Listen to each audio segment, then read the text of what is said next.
မြန်မာစစ်တပ်ဟာနိုင်ငံတကာကအသုံးပြုခွင့်ပိတ်ပင်ထားတဲ့အင်အားပြင်း cluster ဘုံတွေကိ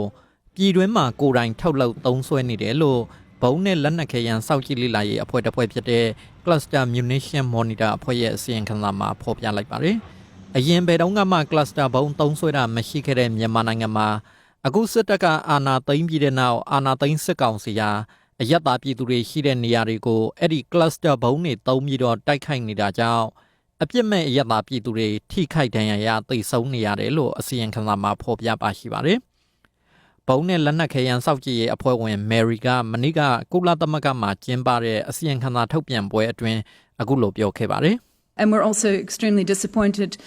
to let you know of the new use that we recorded. Cluster ဘုံသုံးတဲ့နိုင်ငံသစ်တွေတိုးလာတာတွေ့ရလို့ကျမတို့တော်တော်စိတ်ပြတ်ရပါတယ်။အထူးသဖြင့်ဆီးရီးယားနဲ့မြန်မာမှာတိုးလာတာပါ။ဆီးရီးယားကတော့2010တုန်းကဒီဘုံတွေကိုတော်တော်သုံးခဲ့တဲ့နိုင်ငံပါ။ဒါပေမဲ့မြန်မာနိုင်ငံကတော့အခုမှစသုံးတာပါ။ဘယ်တော့မှမြန်မာနိုင်ငံမှာ cluster ဘုံသုံးတာမတွေ့ခဲ့ဘူးပါဘူး။ဒီနှစ်မှစတွေ့တာပါ။အခုနှစ်အစီရင်ခံစာမှာတွေ့ရှိချက်အရရုရှားကယူကရိန်းကိုကျူးကျော်တဲ့စစ်ပွဲမှာဒီဘုံသုံးတာအများဆုံးဖြစ်ပြီးတော့ဆီးရီးယားနဲ့မြန်မာမှာဒုတိယအများဆုံးဖြစ်ပါတယ်။ဒီဘုံကြောင့်ရပ်သားပြည်သူအသေးအပြောက်အများဆုံးဟာလည်းယူကရိန်းနိုင်ငံမှာဖြစ်ပြီးတော့မြန်မာနိုင်ငံမှာတော့10ယောက်ကနေအယောက်100ကျားသေဆုံးရတယ်လို့အစီရင်ခံစာမှာထုတ်ပြန်ပါရှိပါတယ်။ CDM ဗိုလ်ကြီးဟောင်းလင်းထက်အောင်ကတော့စစ်ကောင်စီကအဲ့ဒီဘုံတွေကိုကပ္ပစစက်ရုံတွေကနေထုတ်နေတာလို့ဆိုပါတယ်။ cluster ဘုံတွေကိုစပြီးတော့ဒီစမ်းသက်ပြီးတော့ထုတ်လုပ်တာတော့စစ်တပ်မှာတော့ကြာပြီလို့တော့ကျွန်တော်တို့ပြောလို့ရတယ်ပေါ့ဒီဘက်ຫນွေဦးတော်လှန်ရေးနောက်ပိုင်းမှာတော့ပေါ့နော်ဒါကျွန်တော်တို့ဒီနှစ်အတွင်းမှာလည်းပြည်တွင်းထုတ် cluster ဘုံတွေကိုသူတို့ဒီကပ္ပစ3ကပ္ပစ25တို့မှာအဓိကထားပြီးတော့ထုတ်လုပ်နေတယ်လို့တော့ကျွန်တော်တို့သိထားရတယ်ဒီကထုတ်လုပ်လာတဲ့ဥစ္စာတွေကိုလည်းဒီစစ်တပ်ရဲ့ပေါ့နော်လေတပ်ဌာနချုပ်တွေကိုပို့ဆောင်ထားတယ်လို့တော့ကျွန်တော်တို့သိရတယ်ဒါပေါ့နော်တခြားနိုင်ငံက cluster ဘုံထက်ဒီပြည်တွင်းမှာပဲပေါ့နော်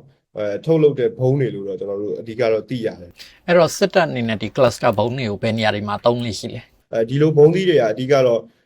စစ်တပ်အနေနဲ့ကတော့ဒီကြီးရွာတွေနောက်ပြီးတော့ပေါ့နော်ကျွန်တော်တို့ဒီစစ်တပ်စန့်ကျင်တဲ့တော်လှန်ရေးအဖွဲ့အစည်းတွေများပြားတဲ့နေရာတွေနောက်ပြီးတော့တပ်ဌာနပေါ့နော်ကျွန်တော်တို့တစ်ဖက်ကျွန်တော်တို့တော်လှန်ရေးအဖွဲ့အစည်းဌာနချုပ်တွေကိုဒီဘုံကျဲတိုက်ခိုက်တဲ့နေရာမှာအများဆုံးအသုံးပြုမယ်လို့တော့ကျွန်တော်တို့ကတော့ခံမှန်းမိတယ်ပေါ့နော်အခုချိန်မှာတော့ဘယ်နေရာမှာသုံးနေလဲဆိုတော့ကျွန်တော်တိတိကျကျတော့မသိရသေးဘူးပေါ့ဟုတ်ဒီဘုံရဲ့ပြင်းအားဆိုလို့ရှိရင်ဒါပြည်သူလူထုပေါ်ကိုထိခိုက်မိမယ်ဆိုလို့ရှိရင်ဘယ်လောက်ပြင်းအားရှိလဲဒါ cluster ဘုံကတော့နိုင်ငံတကာမှာလည်းဒါပိတ်ပင်ထားတာပေါ့နော်ဘာဖြစ်လို့လဲဆိုထိခိုက်မှုကကြီးကြီးမားဖြစ်တယ်သူကဒီဘုံပင်မဖော်ရီတွေကနေပြီးတော့ဒီဘုံသီးအများကြီးထွက်ကြလာပြီးတော့ area သူတတ်မှတ်ထားတဲ့ area တွေမှာပောက်ကွဲမှုကအကြီးဖြစ်သွားတယ်ထိခိုက်မှုအန္တရာယ်ကတော့လူတွေအစုလိုက်အပြုံလိုက်တည်စေနိုင်တဲ့လက်နက်မျိုးလို့ကျွန်တော်တို့ပြောလို့ရတယ်ပေါ့နော်အဲ့တော့ဒါဟာပြောရမယ်ဆိုအရန်ကိုရက်ဆက်တယ်ပေါ့နော်ဒါတစ်ဖက်နဲ့တစ်ဖက်တစ်ဖက်နဲ့တစ်ဖက်ဆိုတဲ့နေရာမှာဥပမာနိုင်ငံတစ်နိုင်ငံနဲ့တစ်နိုင်ငံဥပမာယူကရိန်းတို့ရုရှားတို့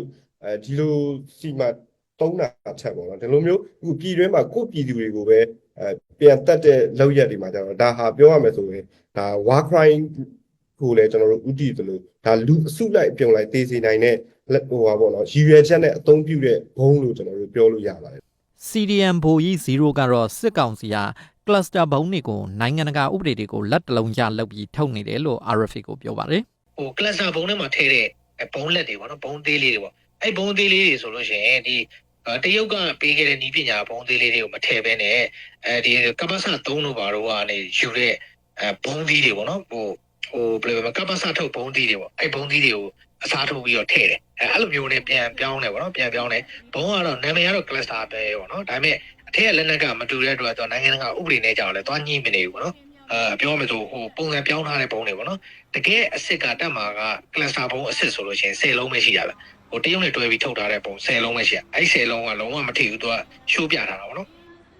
Cluster Munition Monitor အဖွဲ့ရဲ့အစီရင်ခံစာမှာတော့မြန်မာစစ်တပ်ဟာဒီဘုံတွေသုံးပြီးတော့73ချိန်တိုင်တိုက်ခိုက်ခဲ့ပြီးချင်းကရင်ကယားနဲ့ရှမ်းပြည်နယ်တွေမှာတိုက်ခိုက်ခဲ့တာလို့အထောက်အထားအချက်လက်တွေနဲ့ဖော်ပြထားပါတယ်။ကုလသမဂ္ဂရဲ့လက်နက်ခဲယမ်းစောင့်ကြည့်ရေးဆိုင်ရာအကြီးအကဲ Mr. Paul ကတော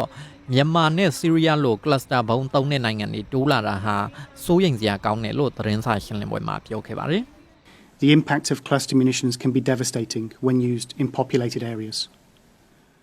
လူထူထပ်တဲ့နေရာတွေမှာဒီဘုံကိုသုံးမယ်ဆိုရင်စိုးစိုးရွားရွားထိခိုက်နိုင်တယ်။အဲ့ဒီခဲယမ်းတွေဟာပြည်ပခါတွေပြီးသွားသည့်တိုင်အောင်အရက်သားပြည်သူတွေကိုဒုက္ခပေးနိုင်ပါတယ်။အခုလို cluster ဘုံသုံးတဲ့နိုင်ငံအသစ်တွေပေါ်လာတာဟာတည်ငြိမ်ရေးပြပြစေပြီးအဲ့ဒီဘုံအကျွင်းအကြံတွေဟာပြည်သူလူထုရဲ့လုံခြုံရေးကိုလည်းထိခိုက်စေပါတယ်။ ဒီ cluster ဘုံတွေဟာမြေမြုပ်မိုင်းတွေလိုပဲနောက်မှပောက်ကွဲပြီးတော့လူတွေကိုသေစေနိုင်တာမို့အသုံးမပြုဖို့အတွက်နိုင်ငံတကာမှာပိတ်ပင်ထားတာဖြစ်ပါတယ်။မြန်မာစစ်တပ်ကဒီဘုံတွေသုံးနေတယ်ဆိုတဲ့အစီရင်ခံစာနဲ့ပတ်သက်လို့စစ်ကောင်စီဘက်ကတော့ဘာမှထုတ်ပြန်ပြောဆိုတာမရှိသေးပါဘူး။စစ်တပ်ကအာဏာသိမ်းပြီးတဲ့နောက်စစ်ကောင်စီရဲ့လက်ချက်ကြောင့်အရက်သားပြည်သူ4000ကျော်သေဆုံးခဲ့ရတယ်လို့အချက်လက်ကောက်ယူနေတဲ့နိုင်ငံကျန်းမာရေးကူညီဆောင်ရှောက်ရေးအသင်း AAPP ကထုတ်ပြန်ထားပါတယ်ခင်ဗျာ။ကျွန်တော်စောဖို့ကွာပါဝါရှင်တန် DC ကနေသတင်းပေးပို့လိုက်တာပါ။